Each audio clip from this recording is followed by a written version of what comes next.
Buenas tardes, mi nombre es Dana Somio González Domínguez y voy a presentar el tema de superconductores y levitación magnética. Principalmente, ¿qué es la superconductividad? Es la capacidad que tienen algunos materiales en determinadas condiciones, usualmente es en temperaturas bajas, para presentar las siguientes características. Permite que la electricidad fluya sin resistencia, generan los cambios Meissner y Josephson y el diamagnetismo, que es la repulsión a los campos magnéticos. La superconductividad solo se manifiesta por debajo de una temperatura crítica determinada e igualmente un campo magnético crítico. Actualmente se ha tratado de que la superconductividad se pueda presentar en una temperatura ambiente para que sea más sencillo de usar. Esto se logra con algunos componentes. El que ya se ha comprobado es de hidrógeno, carbono y azufre. Como podemos ver en la ilustración, cuando agregamos un campo magnético a un superconductor, si la temperatura es mayor a la crítica, las líneas del campo magnético lo atraviesan. Sin embargo, si la temperatura es menor a la crítica, el superconductor la repele y lo rodea. El fenómeno se observó por primera vez en 1911 por el holandés Onnes. ¿Qué es la levitación magnética? La levitación es un efecto producido cuando se le aplica fuerza a un objeto, el cual logra cancelar su peso y permite que comience a flotar en el aire, como podemos ver en la ilustración. Todos los materiales responden ante los campos magnéticos atrayéndose o con repulsión. La repulsión es la que permite que se pueda flotar o el efecto Meissner. Cualquier objeto puede levitarse si su campo magnético es lo suficientemente fuerte. Los inicios de este principio vienen desde 1821, descubiertos por el físico Hans Christian Ørsted. Igualmente, en la ilustración de la pantalla podemos ver cómo funcionan estos campos magnéticos que se generan y cuando se empiezan a repeler permiten que el objeto se pueda mantener en el aire e inclusive pueda llegar a oscilar o dar vueltas. ¿Cómo se relacionan estos dos conceptos presentados? Ok, la levitación magnética es una aplicación de la superconductividad, pues se produce por la ejecución del campo magnético por los superconductores, provocado por el ya mencionado efecto Meissner. Todos los superconductores pueden provocar este fenómeno porque apantallan los campos magnéticos hasta un cierto valor conocido como el campo crítico. Tenemos dos tipos de superconductores. El tipo 1 pasa en un estado normal con valores muy bajos del campo y el tipo 2 que a partir de cierto campo crítico, el campo magnético penetra en su interior a través de tubos delgados normales que contienen flujo magnético cuantificado. Podemos observar un ejemplo de los dos tipos en la pantalla. Si acercamos un imán a un material superconductor, el magnetismo generará una imagen de este, es decir, una copia. Esto provoca la fuerza de repulsión que va a contrarrestar el peso del imán y va a generar la levitación. La superconductividad es capaz de cambiar un campo magnético para que sea capaz de mantener este objeto en el aire. Como podemos ver en la imagen, este objeto puede llegar a oscilar o girar si se le golpea con un alfiler muy delgado.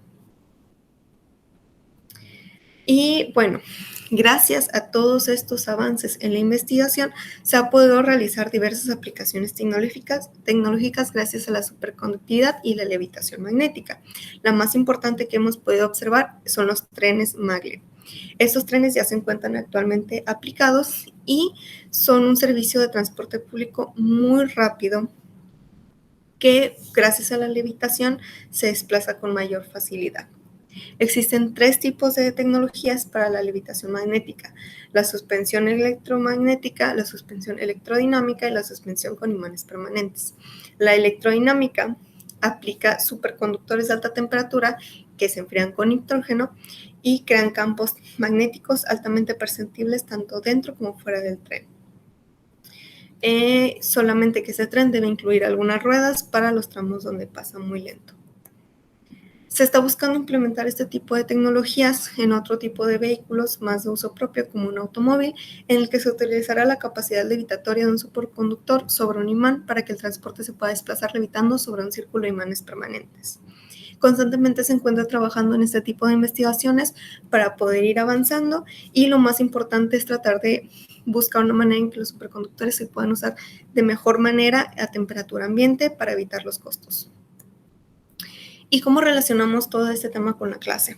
Bueno, Los conceptos ya mencionados los hemos visto a través de todo el curso.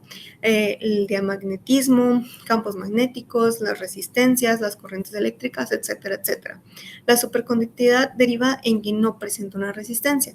Para poder comprender mejor esto, hablamos de cómo se presenta su reducción ante la disminución de la temperatura, con nitrógeno generalmente, lo cual se puede mostrar con la fórmula de la resistividad, la cual nos muestra que la resistividad está medida en ohmios por metros.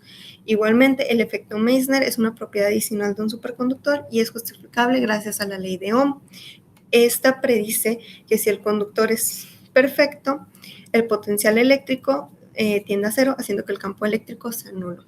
También se presenta la ley de Faraday, y un superconductor se comporta como un diamagnético ideal, cosa que vimos en clase, pues como ya explicamos, su composición repele de manera perfecta los campos magnéticos.